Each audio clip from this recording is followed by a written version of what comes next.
Ayun, ito isa sa mga, naisip ko to lately eh. Isa siya sa mga, parang heartbreak pala siya sa akin. Kasi, yung time, di ba may circle kami, sila,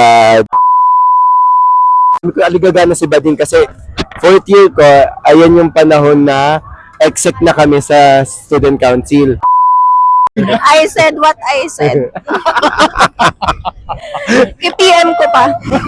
Okay, ito, going back na muna para mabilis. Okay, go.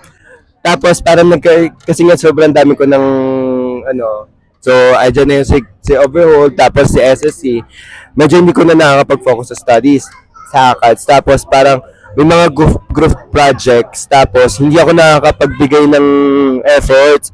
So yung sa mga barkada ko, alam niyo yung nangyari sa akin. Sila yung parang, parang alam nila talaga yung pagtagilid ko sa studies ko. Anong studies? Hindi lang studies, pati overhaul. Ito na nga. Baka nakakalimutan mo, may atraso ka Saglit sa ka na nga muna. Isa-isa. So, ayun yung sabay-sabay tapos hindi ako nakakapag-focus sa isang bagay, ganyan. Tapos, ito yung parang pinagpapasalamat ko dahil di ko naman pinagpapasalamat na nag 6 years si Kuya Sean. Pero dahil, Yung trauma mo.